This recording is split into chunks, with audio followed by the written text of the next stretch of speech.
에스더가 하닥에게 이르되 너는 모르드게에게 고하기를 왕의 신복과 왕의 각도 백성이 다 알거니와 물론 남녀하고 부름을 받지 아니하고 안뜰에 들어가서 왕에게 나아가면 오직 죽이는 법이요 왕이 그 자에게 금호를 내어 밀어야 살 것이라. 이제 내가 부름을 입어 왕에게 나아가지 못한 지가 이미 30일이라 하라.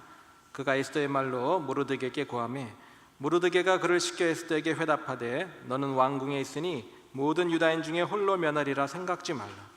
이때에 내가 만일 잠잠하여 말이 없으면 유다인은 다른 데로 말미암아 노임과 구원을 얻으려니와 너와 내 아비 집은 멸망하리라. 네가 왕후의 위를 얻은 것이 이때를 위함이 아닌지 누가 아느냐.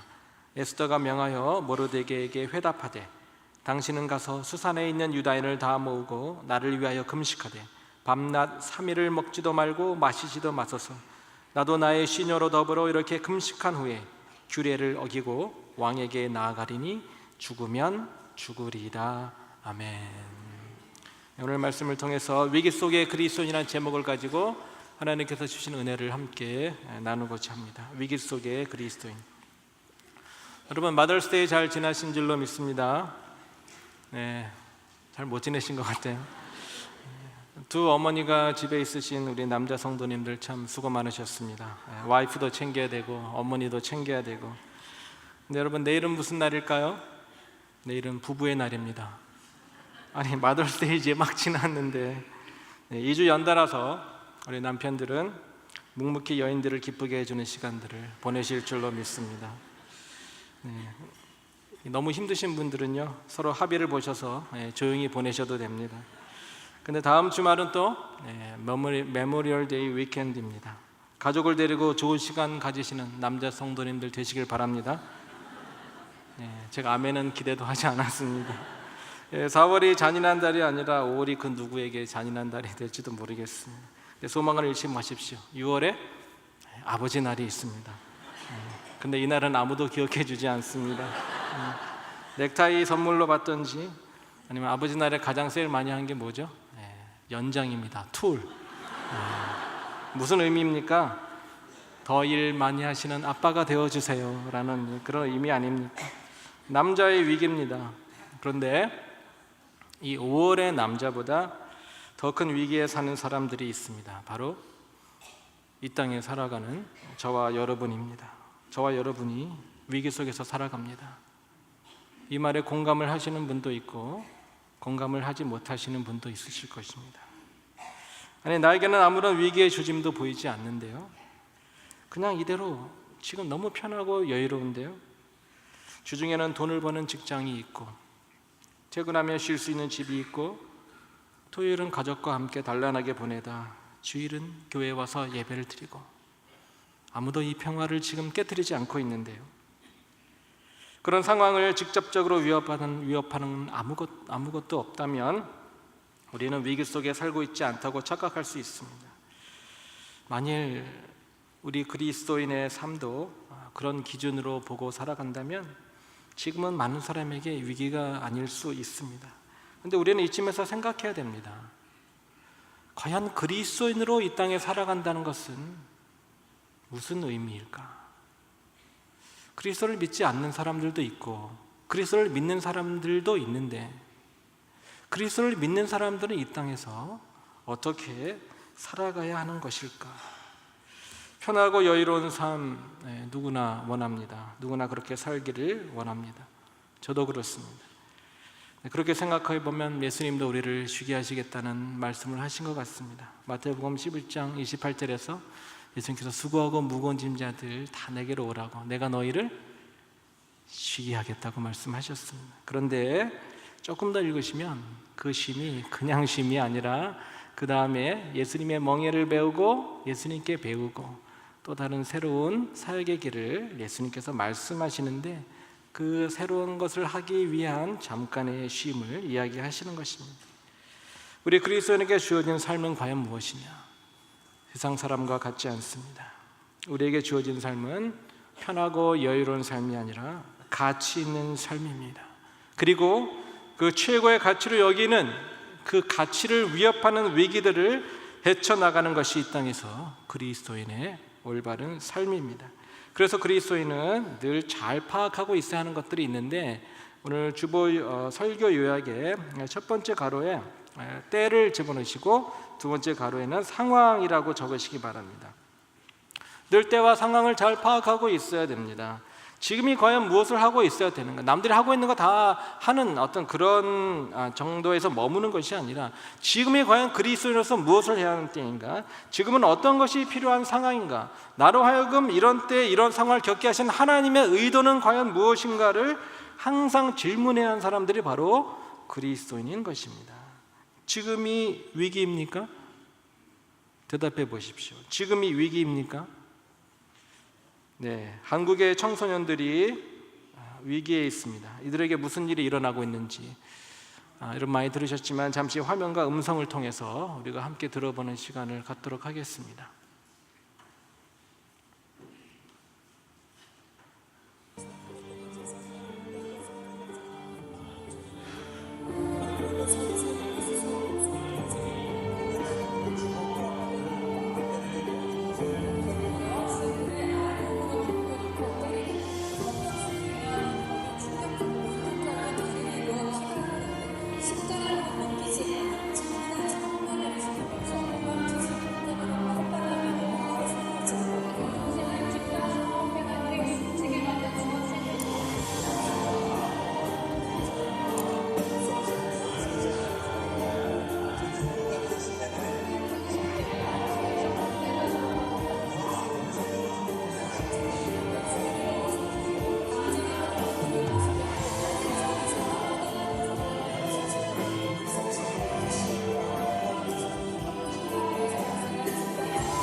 청소년들만의 위기도 이렇게 끔찍한데 성인들 사이에 벌어진 일은 더합니다.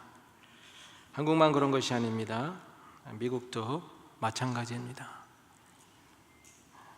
온 세상이 위기 속에 있는데 위기 불감증에 걸린 사람들도 있습니다.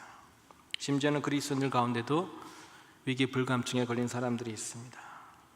지금 내가 영적으로 어떤 상태인지, 나는 지금 무엇을 하고 있어야 되는 상황인지, 그리스도인은 어떻게 살아가고 하나님은 날 통해 뭘 하길 원하시는지 전혀 생각도 하지 않고 묻지도 않는 위기 불감증에 걸린 사람들도 있습니다.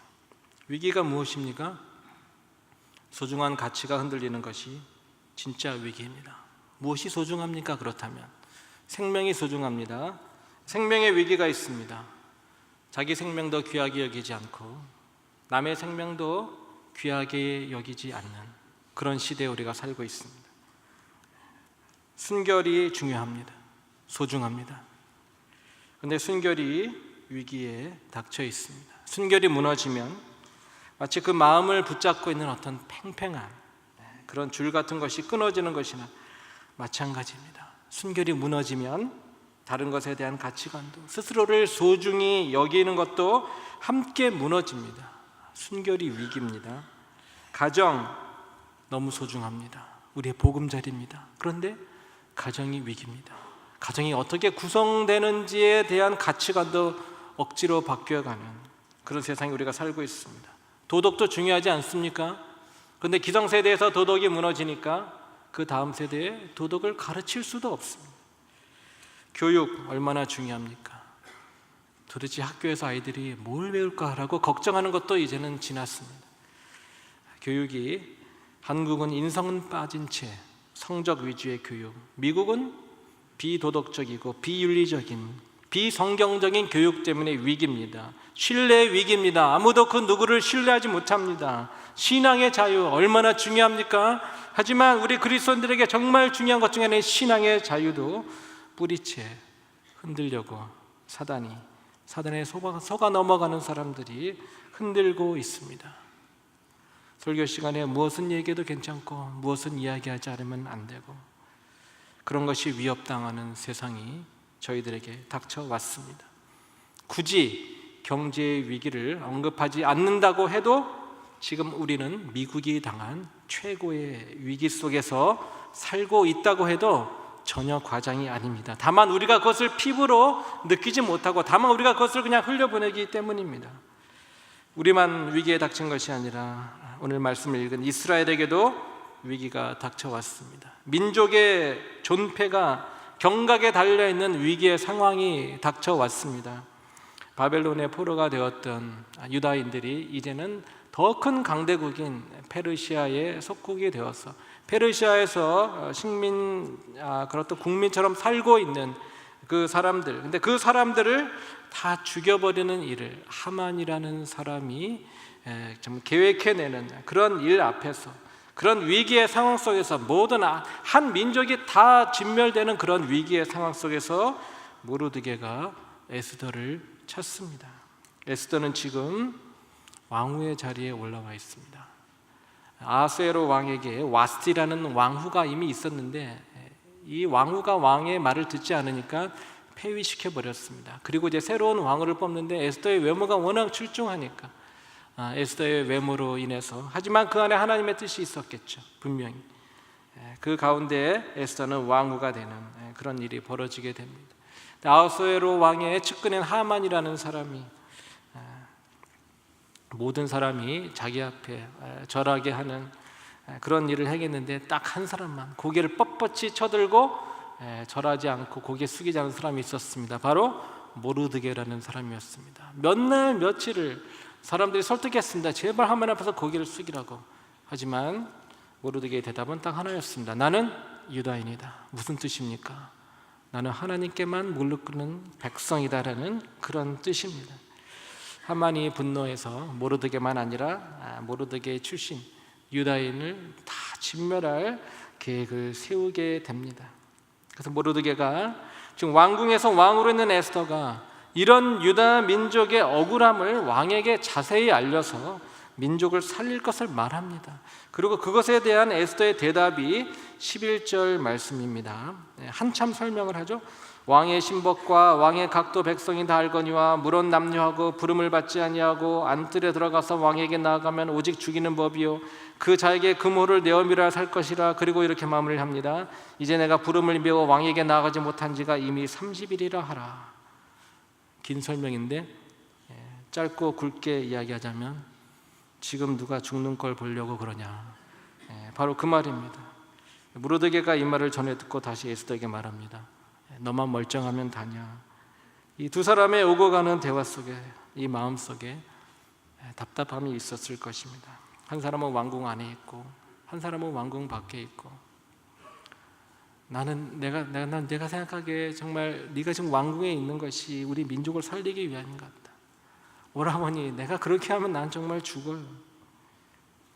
오라버니는 왜 내 상황을 모르십니까? 동생아, 너는 왜 민족이 죽게 된 것을 돌아보지 아니하느냐? 결단이 필요한데 그것이 안 되는 것입니다. 사실 이 상황에서 이렇게 이야기만 오고 갈 일은 아니었습니다. 지금 민족이 다 진멸되는 상황 속에서 무슨 얘기가 더 필요하겠습니까? 결단이 필요한데 그것이 안 되는 것입니다. 그것이 쉽지 않은 것입니다. 우리가 위기를 극복하는 방법을 모르는 것이 아닙니다. 다만 그 방법대로 하지 않는 것이 문제고, 이대로 어떻게 되겠지, 누군가에 의해서 라는 지극히 아니란 생각이 문제입니다. 위기를 극복하기 위해서, 방법을 찾기 위해서 회의를 소집한다고 달라지는 것은 없습니다. 그런 회의에서 오고 가는 허탄한 이야기들이 우리의 힘만 소진해버릴 것입니다. 위기를 극복하는 것은 논쟁을 통해서가 아니라 무엇입니까? 액션을 통해서입니다. 쓸데없는 소모적인 논쟁을 우리는 위기 앞에서 그쳐야 합니다. 성경이 어떻게 이야기합니까?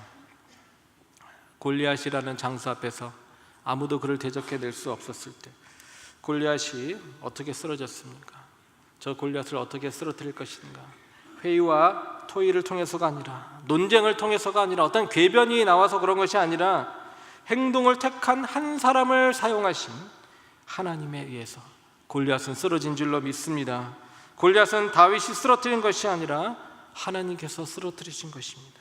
하나님을 믿고 담대히 나간 다윗의 믿음과 용맹, 순종, 그리고 그의 결단이 담긴 행동을 사용하셔서 하나님께서 골리앗을 쓰러뜨리셨습니다.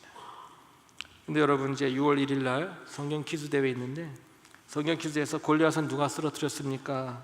라는 질문이 나오면 하나님이라고 하시면 틀렸다고 할 수 있습니다. 아니, 지지난 주일 설교에서 골리앗은 하나님께서 쓰러뜨리셨다고 했는데요 라고 하시면서 저를 걸고 넘어지시면 피차에 곤란해집니다. 아무리 액션을 통해서 하나님께서 역사하셨지만 그 액션이 너무 무모하지 않습니까? 라는 의문을 가질 수 있습니다. 아니, 그러다 다윗이 쓰러뜨리지 못했으면 어떡할 뻔했어요. 애꿎은 젊은이 한 사람만 무모하게 죽은 것이 되지 않나요? 라고 질문할 수 있습니다. 과연 그렇습니까? 필요 없는 상상이긴 하지만 만일 다윗이 골리앗에게 죽었다면 골리앗은 물맷돌 한 방보다 더 많이 맞고 비참하게 죽었을 수 있습니다. 왜냐하면 다윗의 용감한 결단과 행동을 해서 분연히 일어섰을 이스라엘 군사들이 있기 때문입니다. 차라리 골리앗은 다윗에게 죽은 것이 다행입니다. 때로 우리에게 상의가 필요한 일이 있고 논의를 거쳐서 해야 될 일이 있습니다. 그런데 그런 과정이라는 것이 오히려 위기를 극복하기 위해서가 아니라 일어서 나가야 할 때를 놓쳐버리는 것이 되어서는 절대로 안 된다는 것입니다. 인간의 말만 가지고 하나님의 뜻을 행하는 것이 아닙니다. 하나님의 뜻인지를 알고 순종하고 결단해서 행동으로 옮기는 사람에서 위기는 극복되고 하나님의 역사는 이루어지게 됩니다. 이제 모르드게가 에스더의 마음을 읽으면서 섬뜩한 말을 하죠. 13절 말씀입니다. 너는 왕궁에 있으니 모든 유다인 중에 홀로 면하리라 생각지 말라. 착각하지 말라는 것입니다. 이 위기는 모두의 위기라는 것입니다. 나는 왕궁 안에 있으니까 적어도 나는 괜찮겠지. 14절에서 이렇게 말합니다. 이때 내가 만일 잠잠하여 말이 없으면 유다인은 다른 데로 말미암아 노임과 구원을 얻으려니와 너와 내 아비 집은 멸망하리라. 내가 아니면 위기가 극복될 수 있을까요? 없을까요? 왜 안 되겠습니까? 극복됩니다. 왜냐하면 하나님께서 살아계시기 때문입니다. 하지만 그 위기가 극복되는 순간에 나는 쓰임받았다는 감격과 감사에 동참할 수 없고 감격할 수 없는 사람이 되고 맙니다. 생각해 보십시오. 1945년 8월 15일 일본 천황이 항복을 함으로써 대한민국 해방되었을 때 누가 정말 감격하고 감사했겠습니까? 식민지 국가 있을 때 자기 배만 채우게 바빴던 사람들이 기뻐했겠습니까? 일본인의 눈치만 보면서 잠잠했던 사람들이 감격했겠습니까? 독립을 위해서 목숨 바치고 싸운 그 사람들이 감격하고 감사하지 않았겠습니까? 묻혀가는 사람이 되기보다 이 땅에 하나님의 공의가 살아있음을 말해줄 수 있는 사람들이 역사적 위기 속에 살고 있는 그리스도인의 올바른 모습입니다. 위기 속의 그리스도인들은 비겁하게 물러서는 자가 아닙니다. 잘못된 것을 말하고 올바른 것을 보여주어야 합니다. 미가서 6장 8절이 이렇게 말씀합니다. 사람아, 주께서 선한 것이 무엇임을 내게 보이셨나니 여호와께서 내게 구하시는 것이 오직 공의를 행하며 인자를 사랑하며 겸손히 내 하나님과 함께 행하는 것이 아니냐. 기독교 지도자들이 3.1운동 때 독립선언서에 서명한 33인 가운데 16명이었습니다. 또 3.1운동을 점화했다고 알려진 48명 가운데서는 정확하게 반인 24명을 차지하고 있었습니다. 그런데 이들이 일본 군인들에 의해서 체포되었습니다. 재판을 받는 공소 공판에서 일본인 판사가 물었습니다. 피고는 항상 일본과 한국 합병에 불평을 품고 조선 독립을 희망하였는가? 라는 질문에 감리교회 목사님이셨던 신홍식 목사님이 이렇게 답변하셨습니다. 물을 것도 없는 것이다. 처음에는 하나님의 뜻으로 되는 것이니 어찌하나 하고 참고 있었으나 차차 일본 정부의 참혹한 비인도적인 태도와 총독 정치의 압박과 핍박이 시시각각으로 고통을 주어 견디지 못하게 절박하여지므로 그저 잊지를 못함에 이르렀다. 그에 따라서 조선 독립의 사상이 날로 더 가슴에 부글부글 끓게 되었다. 얼마나 통쾌한 답변입니까? 성경이 말씀하고 있는 권위에 대한 순종이 파괴적인 시점에 이르렀을 때 이분들은 사람을 두려워하는 것이 아니라 하나님을 두려워하는 마음으로 잘못된 모습에 항거하신 것입니다. 3.1운동의 만세 시위가 한창일 때 기독교회가 작성한 독립단 통고문이 있었습니다. 뭐냐면 지금 이 나라가 위기에 있으니까 우리 교회는 이렇게 해야 한다라고 이제 한 그런 통고문이었는데요. 첫 번째는 매일 3시에 기도하고 주일은 금식하고 매일 성경을 읽는데 월요일서부터 토요일까지 성경 말씀이 주어졌습니다. 그 내용은 이스라엘을 멸망시킨 아시리아 된 하나님의 징벌, 유다가 멸망한 원인에 대한 설명, 이스라엘 백성이 다른 민족에게 침략받아 고통받게 되리라는 예언, 성령이 주시는 생명, 장차 나타날 영광에 비하면 지금 우리가 겪고 있는 고통은 아무것도 아니라는 말씀을 매주 묵상하면서 위기 속에 그리스도인들이 어떻게 살아가야 되는지, 나라를 위해 어떻게 기도해야 하는지 교회들이 힘을 합쳐서 위기를 극복하고자 했습니다. 위기 속에 살아가는 그리스도인의 모습들, 그냥 바라만 보고 누군가 하겠지, 가만히 기다린다고 해결될 것이 아니라면 거룩한 분노를 가지고 때로는 충돌이 필요하고 항고도 필요하고 합법적인 항소도 필요한 때가 있는 것입니다. 이제 모르드게가 에스더에게 결정적인 말을 던집니다. 14절 말씀이죠. 내가 왕후의 위를 얻은 것이 이때를 위함이 아닌지 누가 아느냐? 여러분에게 질문합니다. 내가 오늘 왜 여기 있는지 알고 계십니까? 주보 설교 요약에 내가 오늘 왜 여기 있는지 알고 있느냐는 질문 옆에 yes or no를 제가 적어두었습니다. 이유가 있는데요. yes, 내가 오늘 왜 여기 있는지 알고 있습니다 라고 하시는 분들은 다음 줄로 넘어가실 수 있습니다. 그런데 no라고 하시는 분들, 아직 모르겠습니다 하신 분들은 다음 줄로 넘어가지 마시고 계속 생각하시기 바랍니다. 내가 왜 오늘 여기 있지? 정말 중요한 질문입니다. 예스 하신 분들에게 해당되는 것입니다. 노 하신 분들은 계속 생각하세요. 첫 번째는 우연이다. 영어로는 by chance.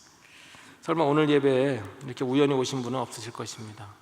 누가 일부러 점심 잘 먹을 수 있다고 한 것이 우연히 생각이 나서 한번 들려보았다, 그런 분은 없을 것입니다. 나의 의지대로 내가 오기로 결정해서 여기 오신 분. 그런데 혹시 또 다수를 따라서 오신 분이 계시지 않나 이제 궁금하기도 합니다. 꼭 교회를 오늘 이 시간 온 것에서만이 아니라 인생의 중요한 결정에서 다수가 하는 대로 사람들이 따라하는 경향이 얼마나 많습니까? 전공을 택할 때도 다수가 이런 전공을 하면 잘 살 수 있다고 해서 전공을 돈 많이 벌 수 있다고 전공을 택한 사람들도 있습니다. 또 다수가 미국에 오면 이런저런 것이 괜찮다고 해서 미국에 오신 분들도 있습니다. 또 다수가 미국에서 산호세가 살기 좋은 곳이라고 해서 오신 분도 계십니다. 또 이 다수가 모인 교회에 오면은 묻혀서 다닐 수도 있고 애들 프로그램도 좋고요. 그래서 교회를 정하시는 분들도 있습니다. 다수를 따라가면 안전하다고 생각하는 분들이 있습니다.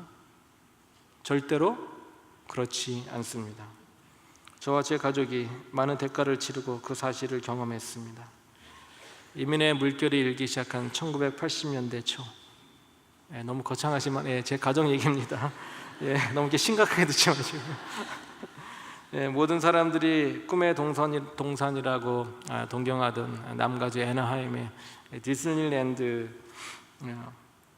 저희 가족이 방문을 했습니다. 창경원밖에 놀이 경험이 없었는데 디즈니랜드를 가니까 너무 큰 거예요. 너무 많은 거예요. 시간은 한정되어 있는데 뭘 어디서부터 어떻게 될지 모르겠는 거예요.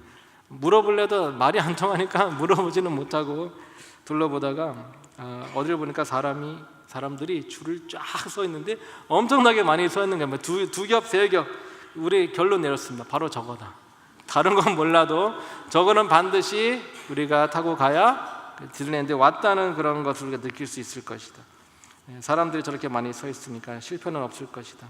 우리 가족 일행이 누구였냐면 80대신 저희 외할아버지, 저희 부모님, 그리고 저희 형제였습니다. 줄을 서 있는데 사람들이 자꾸 우리를 쳐다보는 거예요. 동양인 처음 보나 생각하면서 기분 나빴습니다. 거의 2시간은 좋게 기다렸습니다. 근데 이제 기다려서 이제 안으로 들어갔었는데 캄캄한 실내였어. 근데 실내 들어가니까 이제 위쪽에 무슨 표지판이 보였습니다. 워닝 하고 그 밑에 뭐라고 이제 쓰여져 있는데 뭐 어리둥절한 상황에서 그게 눈에 들어올 리가 없죠. 겨우 놀이기구 이제 탔습니다. 할아버지 저 같이 타고요. 뒤에 아버지 어머니 타시고 그리고 그 뒤에 이제 형이 탄 것 같습니다. 출발합니다. 근데 놀이기구 이름이 뭐냐면 스페이스 마운틴이었습니다. 네, 제가 캄캄한 이 실내에서 막 그냥 천천히 기구가 올라가면서 시원한데 밤하늘의 별빛처럼 이렇게 막 반짝반짝 이러는 거 가족들이 다 탄성 질렀습니다. 우와, 천체를 탐험하는 건가 보다. 감상은 거기까지였고요. 정상에 다다른 놀이기구가 그때서부터 야생마처럼 미친 듯이 좌우로 위아래로 내달리기 시작했는데 아무것도 안 보이는 그 암흑 속에서 뒤에서는 어머니의 비명소리, 옆에 타시는 할아버지는 모자까지 쓰고 타셨어요. 이거 뭔지 모르고 타지만 모자 떨어진다고 모자 잡고 계시고, 나중에는 저희 아버지의 비명소리도 제가 들은 것 같기도 한데, 물론 이 비명이 저기 애들 좋다고 질러대는 그 비명과 차원이 다른 비명입니다. 이제 다 와서야 왜 아까 줄 서 있는데 사람들이 쳐다보았는지를 알게 되었습니다. 80대 노인과 중년의 부부가 타기에는 너무 살벌한 놀이기구인데 존경스러운 눈길로 바라보았던 것 같습니다. 야, 롤러코스터에 대가들이 왔구나 하는 그런 식으로. 꿈의 동산이었는데 악몽을 꾸고 나왔고요. 아마도 그 스페이스 마운틴을 타신 분 중에 최고령의 기록을 저희 외할아버지는 깨시지 않았을까, 그렇게 생각이 듭니다. 여러분 웃으시지만 교훈이 있습니다. 여러분 사람 많다고 그 줄에 그냥 서지 마십시오. 서시려거든 묻고 서십시오. 이 줄이 뭐 하는 줄입니까? 이 줄에 있으면 어떤 일이 벌어지게 됩니까? 여러분, 많은 사람의 선택이 항상 옳은 것이 아닙니다. 항상 나에게 맞는 것도 아닙니다. 다수가 항상 정답이 되는 것이 아닙니다. 여러분, 지금 왜 여기 있다고 생각하십니까? 내가 여기 있는 것이, 내가 결정 같다고 했더라도, 또 많은 사람의 물결에 휩쓸려 왔다고 하더라도 이 때와 상황에는 반드시 하나님의 인도하심이 있는 줄로 믿으시기 바랍니다. 에스더가 왕후가 된 것이 외모가 출중하여서입니다. 하지만 그것도 하나님의 인도하심과 계획하심 가운데 일어난 것입니다. 분명히 하나님은 무엇인가, 저와 여러분이 이곳에 있음으로 해서, 지금 이곳에 있음으로 해서 일으키실 일에 대한 기대를 하고 계십니다. 우리가 막연히 생각하는 어떤 생각하는 그것보다도 더 가치 있는 것들을 위해서 하나님이 우리를 사용하시기 원하십니다.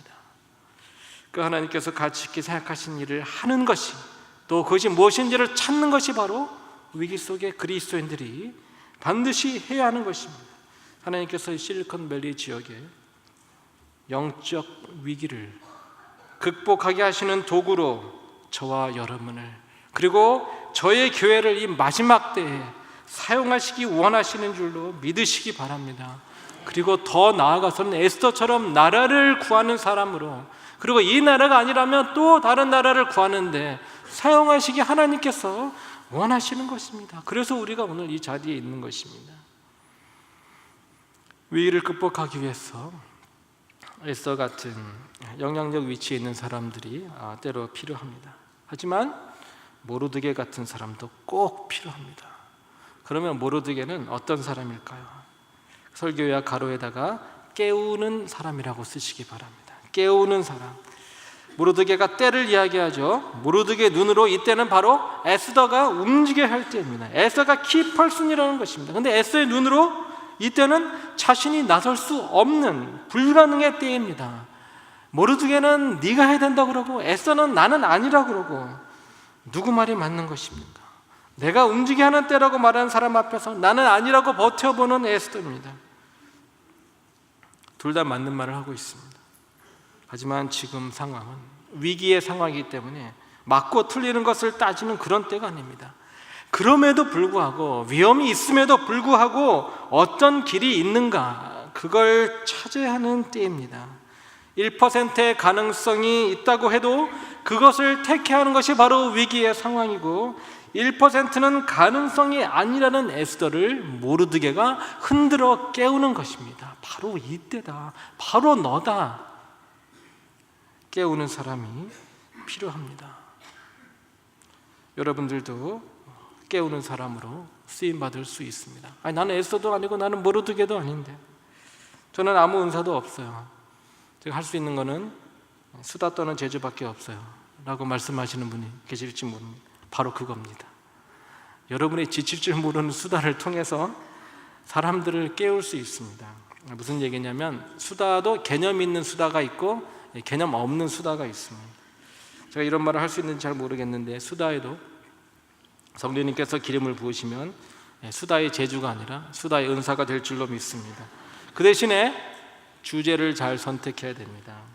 만일 자녀에 대한 수다를 여러분이 떠신다면요, 누굴 닮아서 그런지 모르겠다고 정말 자녀에 대해 푸념하는 그런 말들은 정말 쓸모가 없습니다.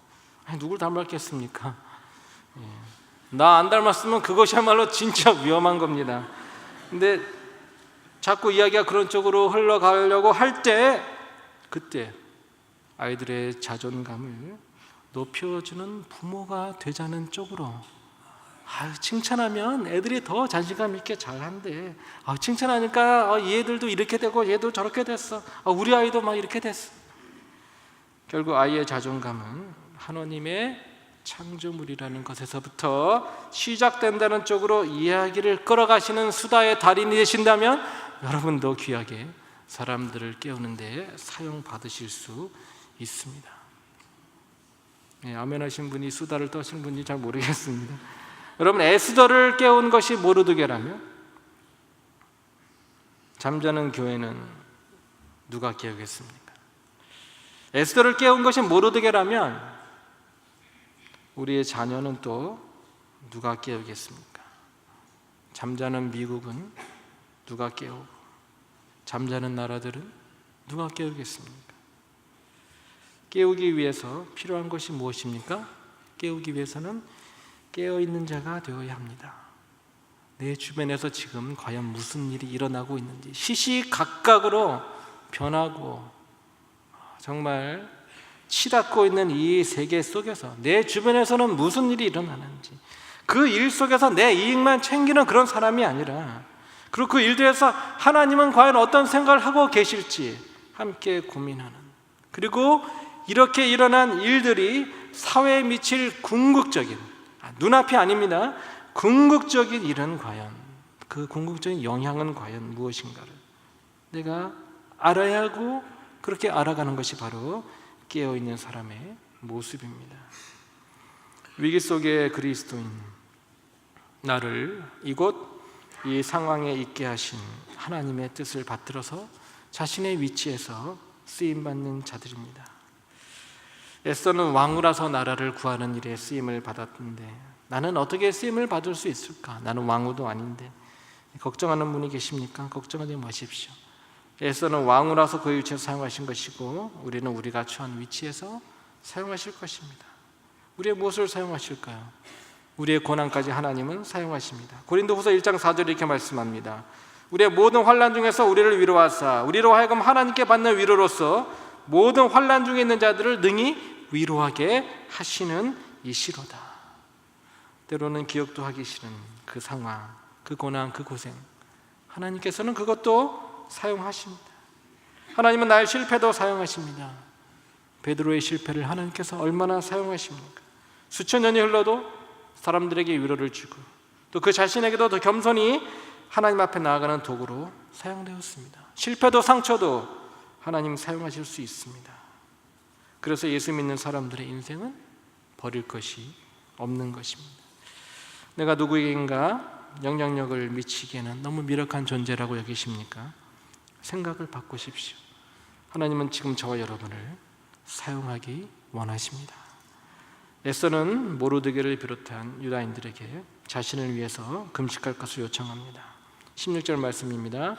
당신은 가서 수산에 있는 유다인을 다 모이고 나를 위하여 금식하되 밤낮 3일을 먹지도 말고 마시지도 마소서.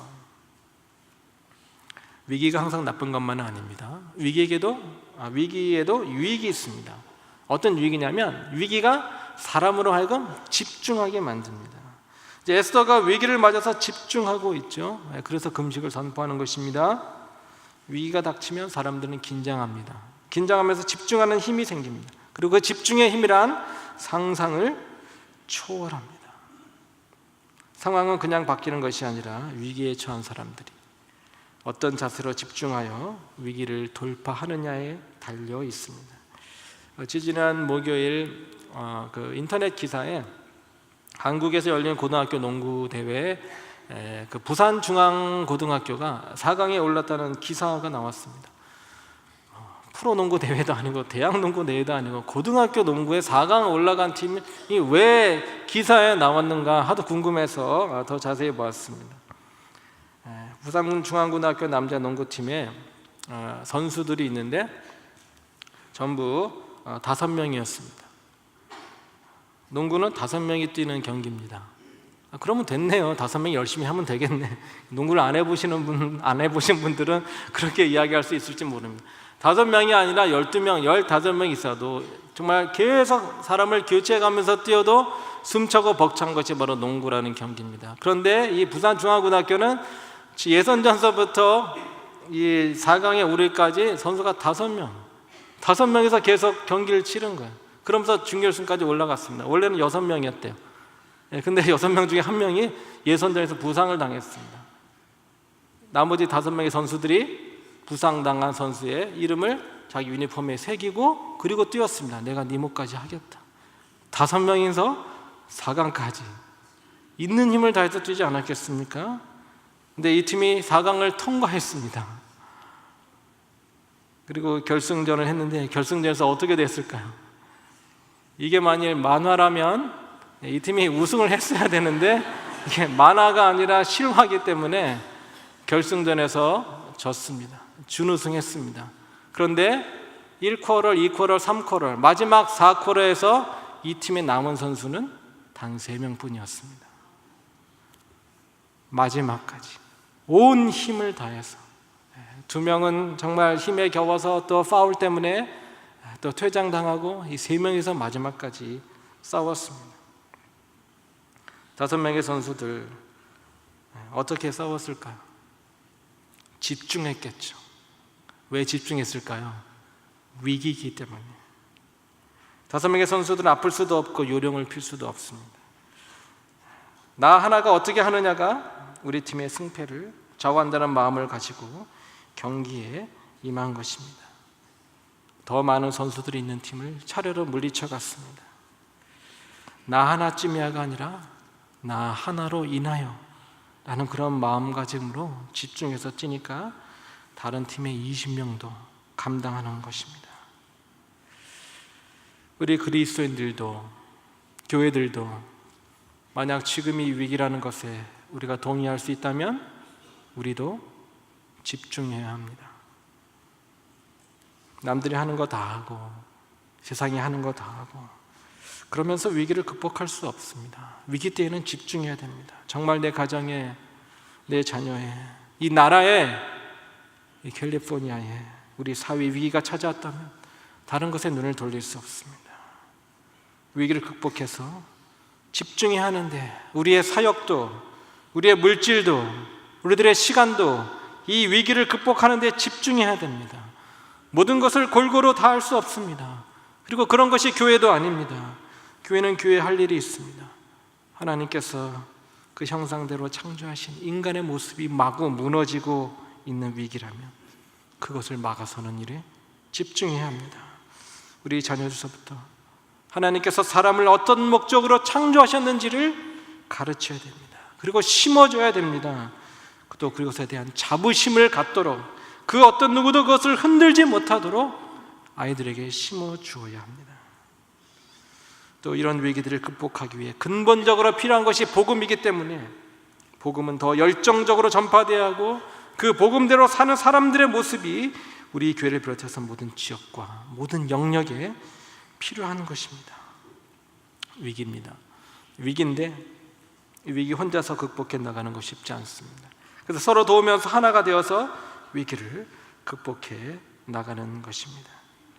에스더가 사람들에게 금식할 것을 요청합니다.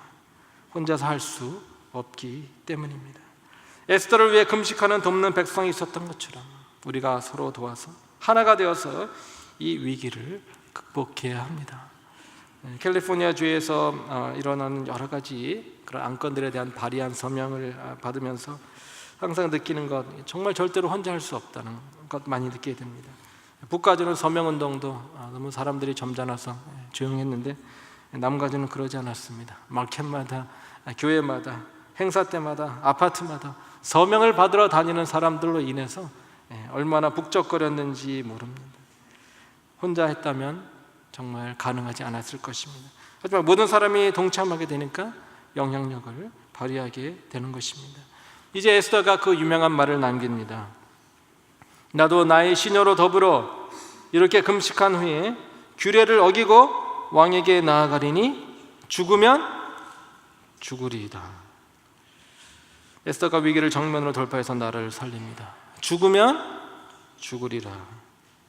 그러면 왜 진작 에스더는 모르드게에게 이렇게 처음부터 이야기하지 못했을까요? 이유는 간단합니다. 이렇게 하면 잃는 것이 있기 때문입니다. 그리고 그 잃는 것이 목숨일 때 우리가 주저하게 됩니다. 사단은 위기 속에서 우리의 한계를 이야기합니다. 그만 포기할 것을 강요합니다.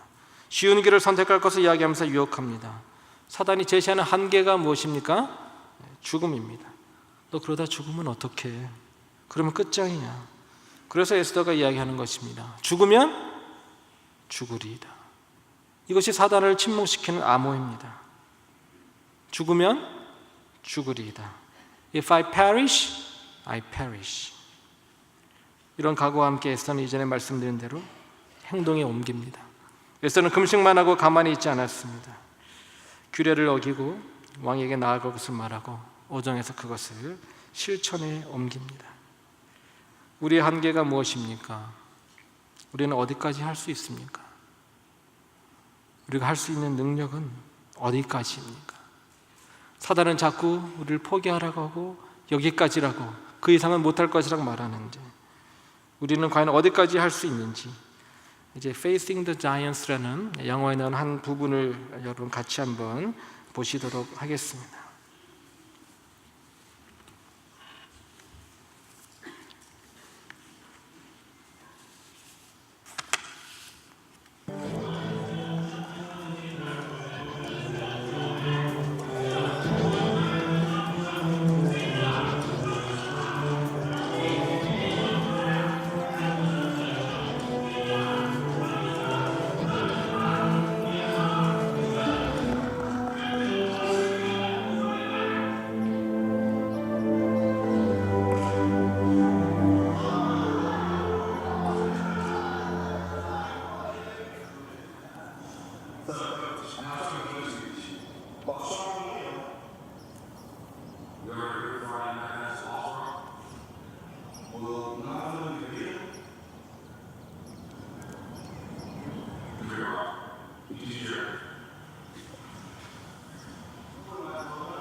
Keep driving. Keep your knees off the ground.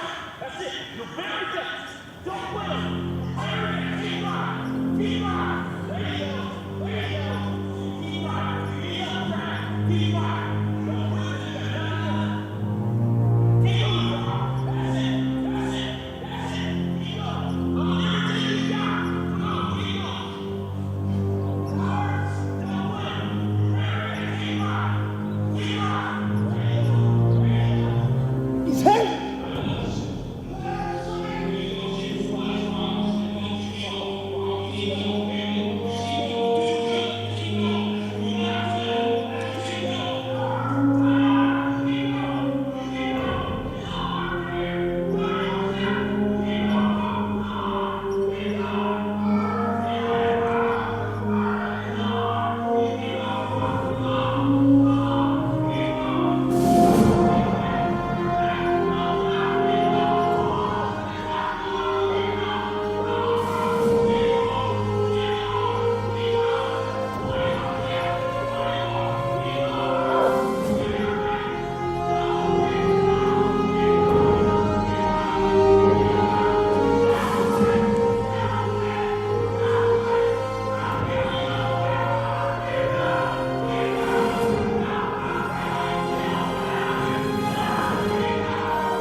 하나님은 한계를 거놓으시지 않는데 우리가 한계를 거놓습니다. 난 30야드 정도 갈 수 있습니다. 50야드도 굉장히 무리하는 건데요.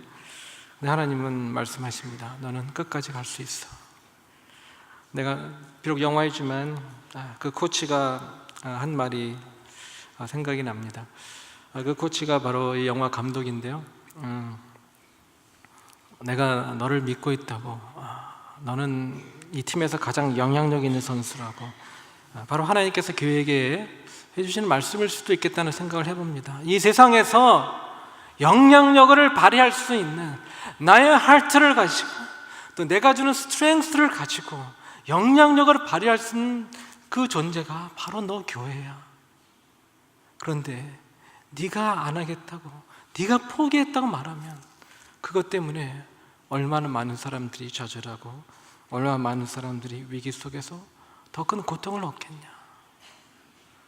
절대로 포기하지 말라고 이야기하는 감독의 말이 마치 하나님께서 교회를 향해서 하나님, 이 세상이 너무 막혀서 교회가 할 수 있는 일이 갈수록 적어지고 있어요. 우리가 어떻게 아무것도 할 수 없을지 모르겠어요 라고 말하는, 변명하는 교회에게 하나님께서 주시는 말씀이 아닌가 생각을 해보게 됩니다.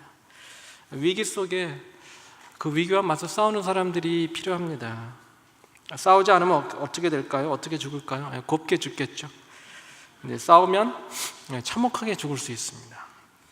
곱게 죽는 것이 아름다운 것입니까? 아니면 참혹하지만 가치 있는 것을 위해서 싸우다 죽는 것이 아름다운 것입니까? 그걸 생각하면서 요한복음 12장 24절을 생각해 봤습니다. 내가 진실로 진실로 너에게 이르노니, 그 다음은 여러분들이 말씀해 보세요. 하늘의 밀이 땅에 떨어져 죽지 아니하면 하늘 그대로 있고 죽으면 많은 열매를 맺느니라. 죽으면, 죽지 않으면 결과는 뻔합니다. 예수님을 믿기 때문에, 그분의 말씀을 따르기 때문에, 세상의 흐름을 거슬러 가야 한다면 그리 하는 것이 위기 속의 그리스도인의 모습입니다. 부흥은 그냥 오지 않았습니다. 늘 죽음을 각오한 신앙을 통해서 부흥이 왔습니다. 영어 찬양 중에 호산나라는 그런 찬양이 있는데, 그 찬양에 이런 가사가 있습니다. I see a generation rising up to take their place with selfless faith. With selfless faith. 믿음의 세대가 보인다. 그들이 일어나고 있다. 바로 자신을 내려놓은 믿음, 자기를 부인하는 그런 믿음 때문에 부흥이 온다는 그런 찬양입니다. 위기 속에 그리스도인에게 필요한 것이 있다면 그것은 바로 selfless faith, 자기를 부인하는 그런 믿음입니다. 위기 속에서 가장 키 역할을 하는 사람들이 누굽니까? 그리스도인들입니다. 제가 얼마 전에 미얀마 단기 선교 갔을 때 현지 사역자들에게 처음으로 드린 질문이 이겁니다. 미얀마에서 가장 중요한 사람이 누구일까요? 여러 사람 이름이 나왔습니다. 제가 말씀드렸습니다. 바로 여러분입니다. 하나님은 미얀마를 생각하시면서 여러분들에게 소망을 걸고 계십니다. 그렇다면 미국에서 가장 중요한 사람은 누구일까요? 하나님을 믿고 있는 저와 여러분입니다. 우리가 할 수 있습니다. 우리가 할 수 있는 능력을 하나님께서 허락해 주시고, 그것 때문에 우리가 여기 지금 있는 것입니다. 교회 하나님께서 마지막으로 말세 전에 이 땅에 소망을 두고 계신 것이 바로 교회입니다. 지금 미국의 위기를 극복하기 위해서 우리의 다음 세대를 말하지 않을 수 없습니다. 예수 그리스도를 가슴에 품고 나라를 생각하는 인물, 내 이웃을 생각하는 인물, 위기를 피해가는 인물이 아니라 위기를 돌파하는 인물들로 우리들의 자녀를 키워야 됩니다. 이 땅에서 살아가는 우리 자녀들에게 삼시세끼 먹고 등 따숩게 자는 것이 인생의 목적이라고 그렇게 말할 수 없습니다. 우리는 그랬는지 모릅니다. 하지만 우리들의 자녀들은 나라를 구하는 그런 인물들로 키워야 합니다. 우리가 우리 자녀를 너무 안전하게 키우고 안전한 인생이 되기만을 바라고 있지는 않습니까? 그렇게 키우다 보니까 인물이 나오지를 않습니다. 똑똑한 사람들은 참 많은데 인물이 나오지를 않습니다. 나라를 구하는 인물도 나오지 아니하고 나라의 위기를 위해서 희생하려는 싸우는 그런 인물들도 나오지 않습니다. 우리의 자녀들이 신앙을 지키는 것 때문에 친구들로부터 따돌림 받는 것을 두려워하는 자녀들로 키우면 절대로 안 됩니다. 사람을 두려운 아이들로 키우면 안 됩니다. 사람을 아끼고 사랑하는 아이들로 키우되 그들이 두려워서 그들의 비위를 맞추는 아이들로 키워서는 이 세상에 소망이 없습니다. 지도자는 사람들이 좋아하는 것을 하는 존재가 아니라 옳고 바른 것을 말하고 행동하기 때문에 사람들이 좋아하는 존재입니다. 여러분, 미국에 얼마나 사셨습니까? 얼마나 사셨든지 상관없습니다. 여러분이 미국에 계시다는 것은 하나님께서 여러분을 통해 미국에 무엇인가 임팩트를 주시기 위해서 이 땅에 머물게 하신 줄로 믿습니다. 그렇다면 미국에 계시는 동안에 이 미국, 이 나라의 위기를 위해서 여러분 금식해서 기도해 보신 적이 있으십니까? 여러분에게 숙제로 내어드렸습니다. 나라 미국과 한국을 위해서 몇 끼로 할까 고민했습니다. 한 끼 하면 다이어트 겸해서 하실 분도 계실지 몰라서 2끼 이상이라고 정했습니다. 금식하면서 기도하십시다. 하나님께서 놀라운 변화를 일으키실 것입니다. 금식하며 기도하고 앞으로 전진해 나가십시다. 불의와 맞서 싸우는 그리스도인들이 이때 필요한 것입니다. 바로 이때를 위해서 하나님께서 한국 교회들을 이 땅에 세우시고 지금 그 일을 진행시켜 나가시는 줄로 믿습니다. 두 번째 숙제입니다. 자녀들을 나라를 구하는 믿음의 사람으로 키우기. 여러분 자녀들 앉혀놓고 이야기하실 때 있죠. 뭐 덕담하실 때 있지 않습니까? 뭐 효도해라, 뭐 이렇게 열심히 살아라, 정직해라. 그런데 그렇게 말하실 때 꼭 이 말 해주세요. 나라를 구하는 사람이 되거라. 나라를 구하는 사람이 되거라. 요즘 스카이프도 많이 하지 않습니까? 뭐 생일이나 뭐 스카이프 통해서 서로 영상 보면서 이렇게 이야기하잖아요. 그때 첫 마디로 한번 얘기해 주세요. 얘야, 나라를 구하는 사람이 되거라. 무슨 영문인지 몰라도 상관없습니다. 그냥 그렇게 이야기해 주세요. 그리고 기도해 주세요. 그렇게 키우시기 바랍니다. 이 나라가 하나님 앞에 바로 서게 되는 날이 반드시 오게 될 것입니다.